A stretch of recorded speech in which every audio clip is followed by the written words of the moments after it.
ख्रिस्त में मेरे प्यारे माता पिता भाई और बहनों, आज हम खजूर इतवार मना रहे हैं जो हमें यरूशलेम में प्रभु यीशु के भव्य प्रवेश की याद दिलाता है। हालांकि यीशु कई बार यरूशलेम जा चुके थे, लेकिन यह प्रवेश विशेष महत्व रखता है जो मुक्ति के कार्य, दुख, मृत्यु और पुनरुत्थान का प्रतीक है। इसीलिए आज के पाठ हमें कुछ महत्वपूर्ण संदेश देते हैं। पहला, प्रभु की दृष्टि में विनम्र और आशावान बने रहना। पहला पाठ कहता है, मैंने ना तो उसका विरोध किया और ना पीछे हटा। मैंने मारने वालों के सामने अपनी पीठ कर दी और दाढ़ी नोचने वालों के सामने अपना गाल। मैंने अपमान करने और थूकने वालों के सामने अपना मुंह नहीं छिपाया। जी हाँ, स्वयं यीशु ने अपने जीवन के द्वारा अच्छाई के लिए अपमान सहने का शिक्षा दी। सुसमाचार में हमने सुना कि प्रभु यीशु उन लोगों के सामने चुप रहे जिन्होंने उन्हें थप्पड़ मारा, उन पर थूका, उनके कपड़े उतारे, उन्हें कोड़े मारे और उन्हें क्रूस पर चढ़ाया। उन्होंने कभी उनसे बदला नहीं लिया, क्योंकि वे जानते थे कि इस अपमान और तिरस्कार के बदले में पिता उन्हें महिमा और सम्मान देंगे। दूसरे पाठ में यह भी बताया गया है, उन्होंने दास का रूप धारण कर तथा मनुष्य के समान बनकर अपने को दीनहीन बना लिया है और मरण तक, हाँ, क्रूस के मरण तक आज्ञाकारी बन गए। इसीलिए ईश्वर ने उन्हें महान बना दिया है। अपमान और तिरस्कार के प्रति हमारी क्या प्रतिक्रिया होती है, विशेषकर जब हमें बिना किसी दोष के इसका सामना करना पड़ता है? या क्या मैं उन लोगों में से हूँ जो दूसरों का उपहास करके और उनके विरोध बोलकर आनंद लेते हैं? मत्ती अध्याय 24 पद संख्या 13 कहता है, परंतु जो अंत तक धीरज रखेगा वही उद्धार पाएगा। अतः हमें अपने धार्मिक उद्देश्य के लिए यीशु की ओर देखना चाहिए जो हमारी आशा है। उन्होंने हमें दिखाया है कि दुख और अपमान उद्धार प्राप्त करने का साधन है। दूसरा, यीशु का दुख हमारे अकेलेपन में हमारी शक्ति है, क्योंकि प्रभु यीशु ने स्वयं इस अकेलेपन का अनुभव किया है। यूदास इस्करियोती ने उन्हें एक चुंबन से धोखा दिया। चुंबन प्रेम का प्रतीक है, परंतु उन्होंने इसे छल और विश्वासघात का प्रतीक बना दिया। इस दुख भोग के समय में यीशु के सभी शिष्यों ने उन्हें छोड़ दिया।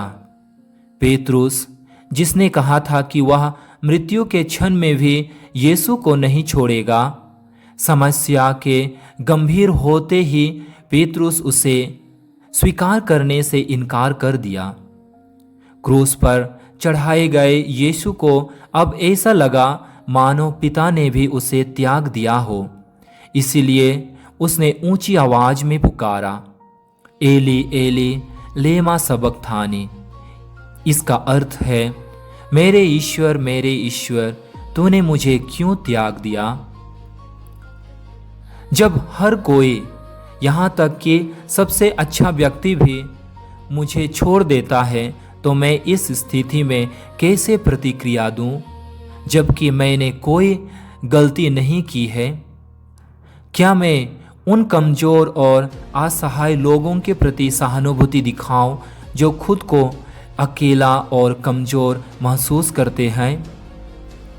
यीशु में विश्वास रखो और याद रखो कि वह चुपचाप तुम्हारे साथ खड़ा है और तुम्हारे लिए काम कर रहा है।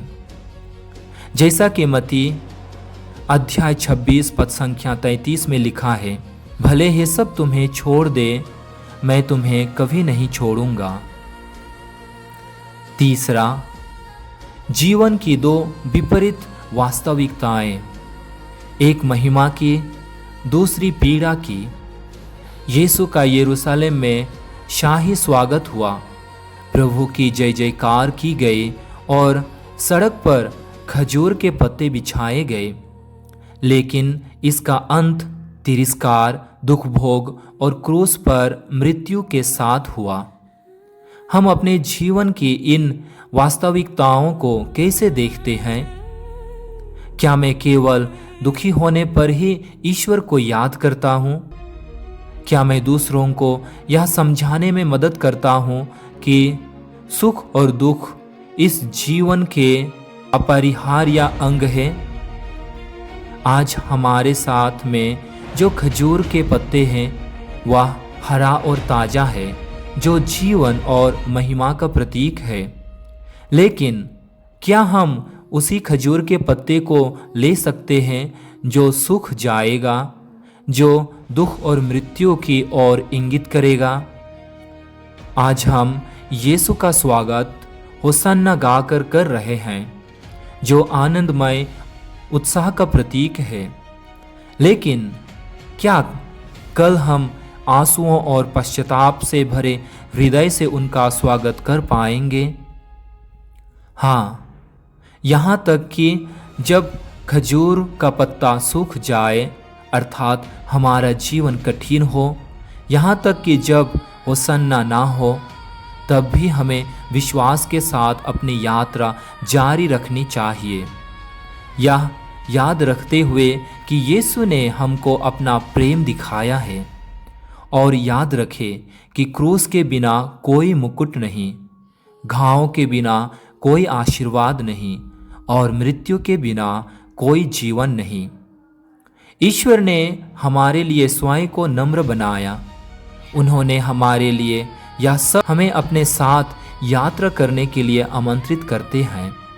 इसीलिए आइए हम प्रभु से प्रार्थना करें कि वे हमें पश्चाताप भरे हृदय और नवप्रवर्तित विश्वास, आशा और एक दूसरे के प्रति प्रेम के साथ आगे बढ़ने की शक्ति प्रदान करें।